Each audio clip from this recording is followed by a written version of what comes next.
Hey guys, how's it going? Well, you might have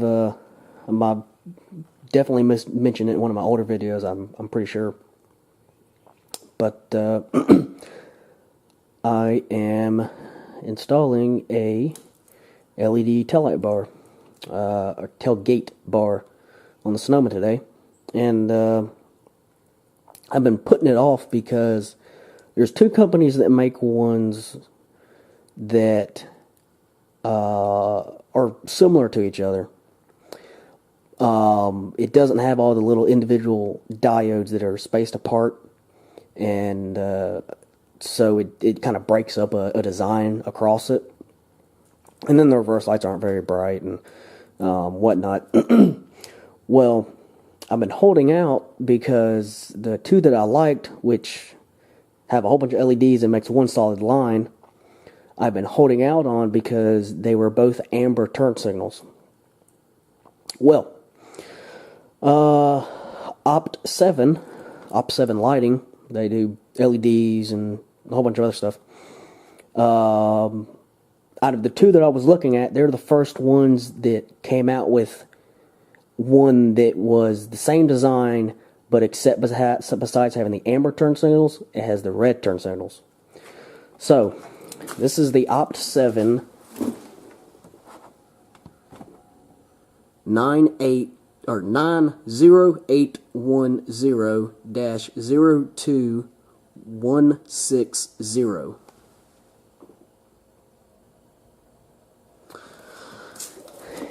It's what they call their Redline tailgate LED bar, or LED light. And it's all silicone together, and it's got aluminum housing. So it should be IP, I think, 67. Red LEDs on the top, and what used to be amber on the bottom is now red. And then obviously the white for the reverse. And then you got a whole bunch of stuff silicone over here, resistors, capacitors. There's one capacitor right there. There's one resistor right there. That is what I'm guessing is an electrolytic capacitor. It's either a big fat diode or it's an electrolytic capacitor. It almost looks like a resistor, but this has a sequential turn signal, so that might be a big electrolytic capacitor to store the charge for the sequential turn signal. Yeah, which honestly, it probably is an electrolytic capacitor. Anyway, but yeah, this is the 48-inch bar, so it'll fit on the small and mid-sized trucks. And it comes in this big cardboard box, or big cardboard tube, along with a piece of wood that was on the outside of it. It's zip tied, and then it was all saran wrapped together with black saran wrap. And inside the tube was the instructions. This, in case you don't have a trailer harness on your vehicle, which I don't, so I got a Hopkins 41135, because my Sonoma doesn't have a tow package on it or anything. And I should be able to get my reverse off this too. There's two black wires. I think one of the black wires is reverse. I'll have to test that out. But it comes with this, and they want you to use these. And if you know my videos, you know what I think about these. These are better off in the garbage, because they make a poor connection, if they do make a connection, and they're not waterproof. And this is obviously going on the outside, so this would corrode away and cause a lot of problems. This is aluminum housing. It's all silicone together, like I said, IP67, and it's got 3M tape on the back. So you could use their adhesive promoter, which, if you know anything about 3M tape, any type of adhesive promoter is awesome. The 3M tape usually does its job, but having a little bit of adhesive promotion is good. But I'm going to use these. They are steel brackets self-tapping screws, and it's a clip, and it clips onto this channel right here on the side of the light. And the reason I'm doing that is because if I ever have a spare tire or a flat tire, I need to be able to get right there. That's where my where I jack down my spare tire. So I'm going to use these clips because that's what they designed it for. If you have a spare tire, you need to be able to take this off to get to it. So it's going to be plug and play, except for the reverse wire. The reverse wire, they give you plenty to go to your actual light source, to your actual tail lights. But I'm going to try to tap into this harness, and then I'm going to eventually put a quick disconnect on it, but right now it's just going to be permanently mounted. But I'm going to eventually put a quick disconnect on it so I can take this whole thing out if I need to. But, yeah, pretty simple instructions, and show you how I'll do it. But first things first is getting this installed. I'll just show you where it is on the. I'll show you where I need to connect it on the S10. Alrighty, don't know how well you're gonna be able to see this, but this is the driver's side rear frame rail on a Sonoma or an S10. Rear leaf spring, or rear leaf spring shackle. There's a connector you need to get to, and there's also the blue trailer brake wire.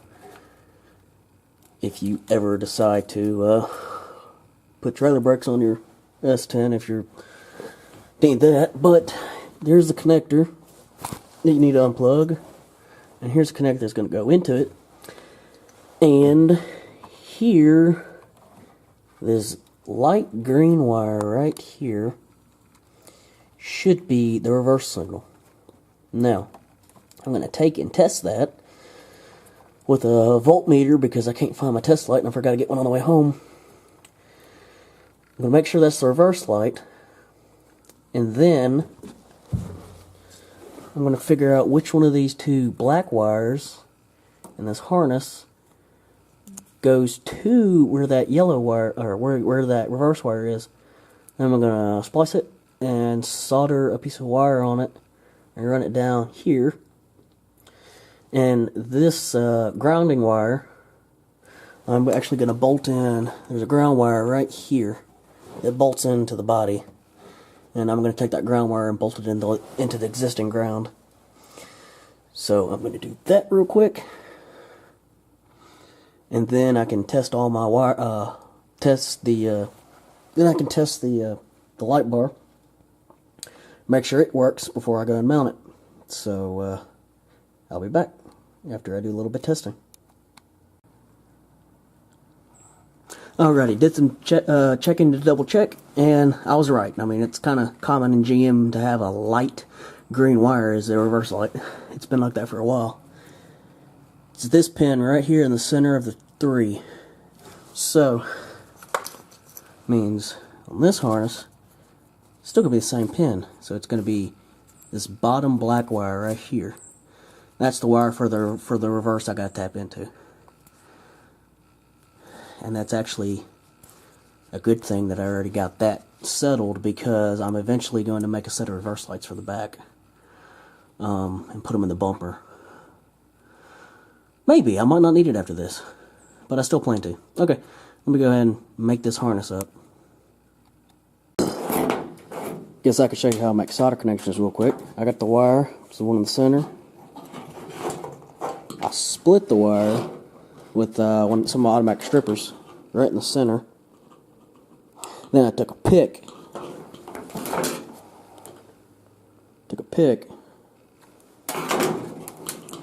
Forced it between some of the strands where I could split the wire out. Then what I'm going to do next, take the piece I want to put inside of it, put it down. No, I'm not in it. Put it down through the wire. And then what I do, I can't do it one hand. I take it, I pinch it, the outsides of that, and then I take the piece that's sticking out, wrap it around the outside, and solder it. And then take some good 3M tape and tape it. Then That I haven't had a problem with that yet, and that usually creates a pretty good seal. Now you could also cut the wire.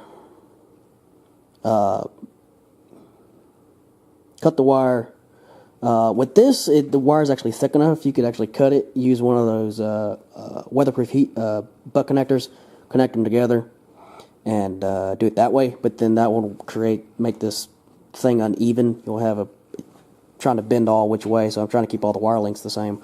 Or you could cut this wire, strip the ends, and just make a ball right here and solder it all together and still have a piece of heat shrink go over it. Like I said, I use the good 3M tape, the nice sticky 3M tape, and I haven't had a problem with it yet doing something like this. But I also put a little bit of dielectric grease. I put just a little bit of it in here after I solder it, and then I put the tape over that, and then over the tape I put zip ties. So over both ends of the tape I put zip ties, so it has a really hard time coming apart. Usually creates a good, nice, solid connection. On the inside, this creates a great connection, especially if you tape it, put zip ties on it. On the outside, that little bit of dielectric grease and that 3M tape, plus the zip ties, definitely helps keep moisture and stuff out. But, yeah, let me go ahead and finish this up. Get it wrapped around, soldered, taped. And everything is put on. I'm actually coming to this after the fact because I didn't do it in the first place, but got the cable right there. That's where I got it tapped into the reverse light, and this red wire is the wire that I added. Got it taped and zip tied a couple times. Got the zip tie on the tape and the zip tie holding the other black wire and the reverse light on. I think the other black wire, I didn't test what it was, probably a ground. But they got it all plugged in. Got the wire running down. That's the reverse wire. There's the 4-pin. The ground is on that bolt up there along with the other two grounds. This blank harness right here and the main tail light harness, or the harness coming from here. There's another ground wire. I want to know what all these blank connectors are. There's a blank connector here. Up in the frame, there's one on each side. There's one right here. And there's another one right here. I have no clue what they are. No clue what they are. And I wish I knew what they were.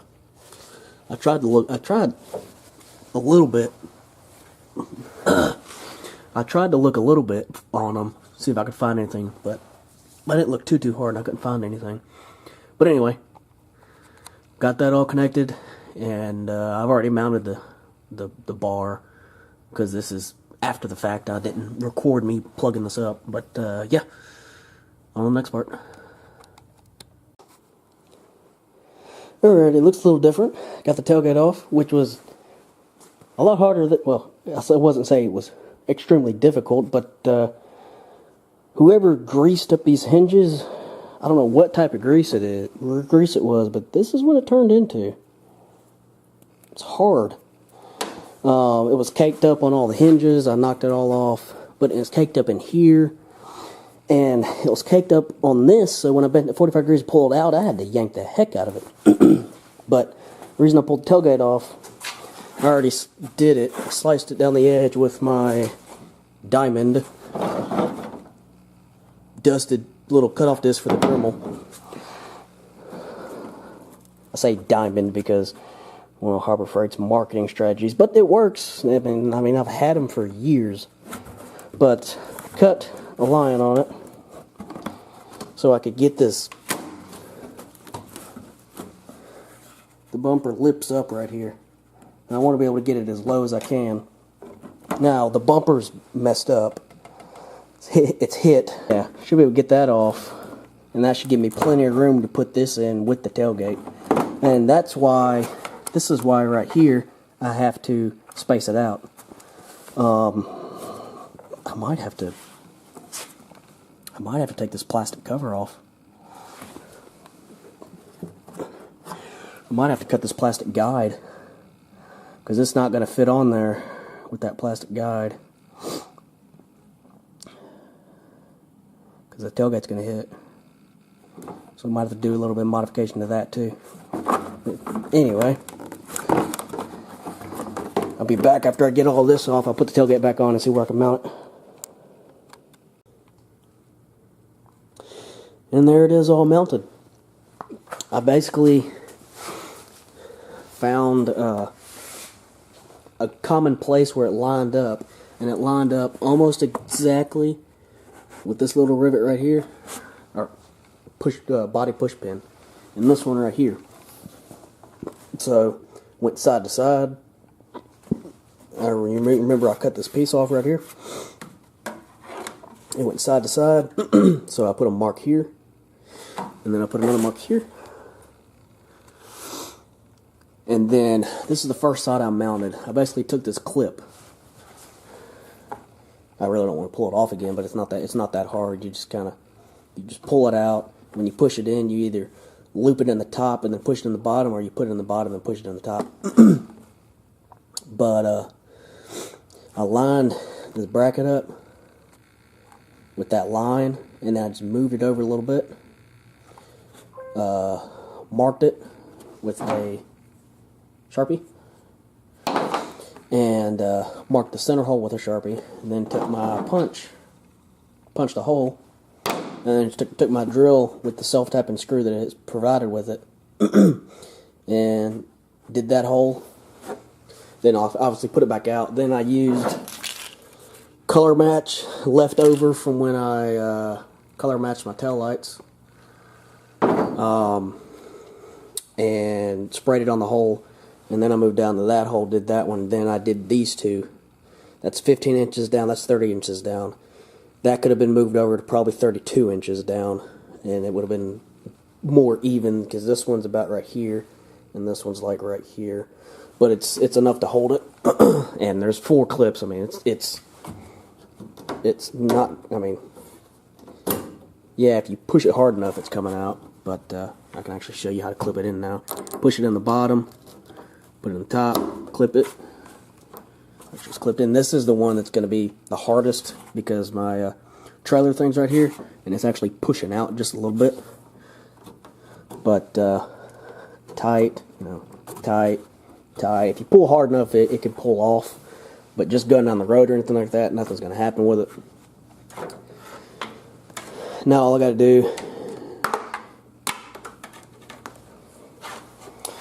take this, plug it up to that harness, take this. I'm probably going to keep it all wrapped up like this. I'll probably put a zip tie on it. Actually, I won't.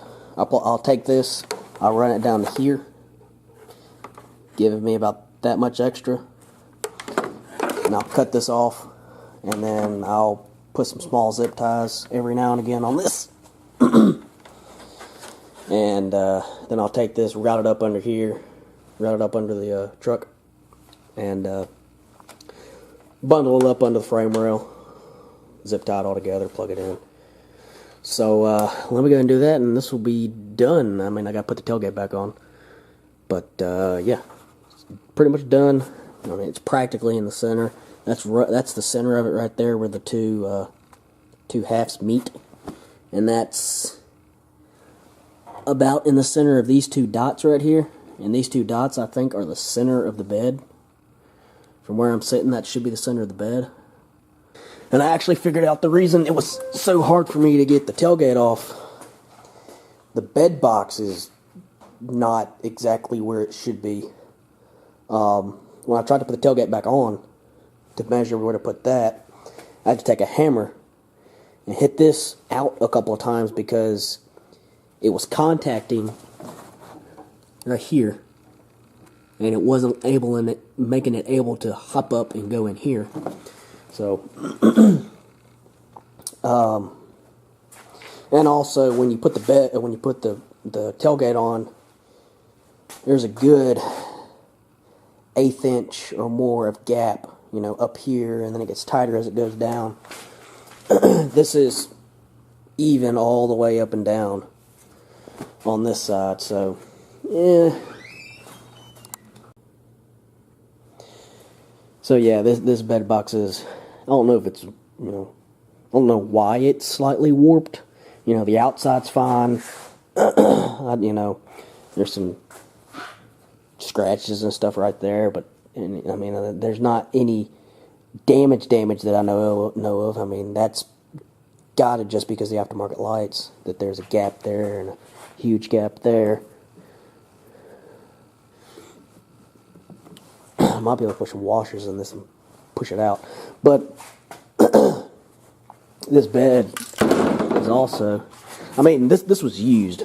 This was used to haul a lot of stuff to the dump, but there's a bunch of dents and stuff in the bottom of this bed box. So yeah, there's quite a bit of dents in the bottom of that bed box. So it's not a, it's been used. So anyway, going off on a tangent, let me go ahead and get this up, and I'll show you what it's like when it's all wired up.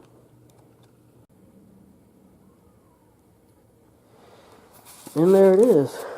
You can't really see it now, anyway. You're not going to be able to see it from this close. Just how much room is between the bed and the tailgate. You just, this close you're not going to be able to see it. But then again, there's a lot of tailgate bars you can't see this close. You get down here, you can see it. Or, when you get, a car length or so back, you can see it. I was tempted to actually mount it on the bottom of the tailgate, and I still might. I might actually mount it on the bottom of the tailgate. The only thing about doing that is you're going to have a wire hanging out the whole time, and it's going to be stressed every time you open the tailgate, so I'm probably not going to put it there. That'd be a nice spot, but you'd have to find a way to route the wiring. You'd have to find a way to route the wiring where it's not going to be stressed. And in order to do that, you wouldn't be able to bend it right out of the bar. You'd have to bend it over about 2 inches where it's nice and flexible. Because before that, it's really tight where all the solder joints and stuff are. Let's do a quick demonstration while it's still in here with the shop lights.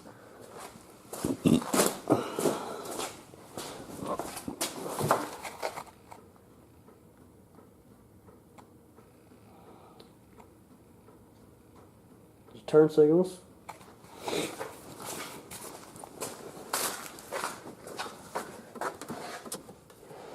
The running lights. I'm not going to be able to show you the brake lights yet. I'm going to find something to put you on. These running lights. And like I said, the farther away you get from it, the more you're going to be able to see it. And what surprised me, let me do that, is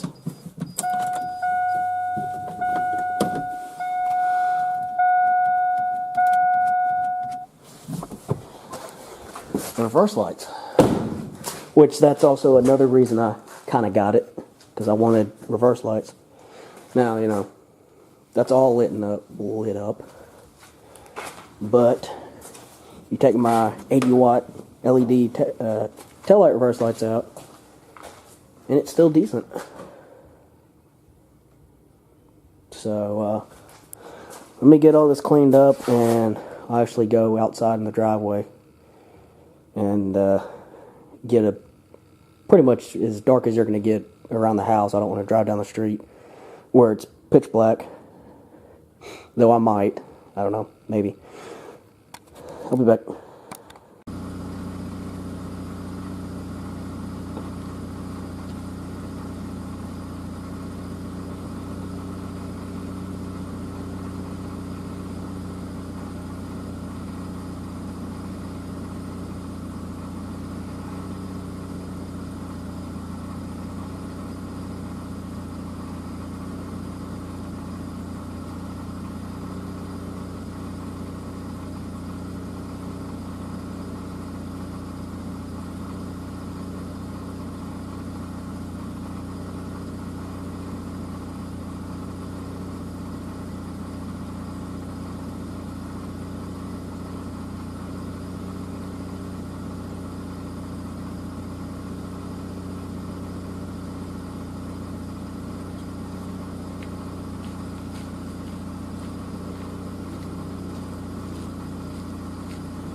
Alrighty, and that was it. That was how you install any taillight bar, honestly, but you know, but this case happened to be the OPT7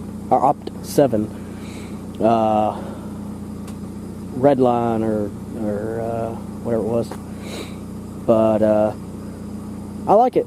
Just, you know, kind of on the setup, it's kind of, you know, a small gap. But I mean, as long as you're far away, you can see it.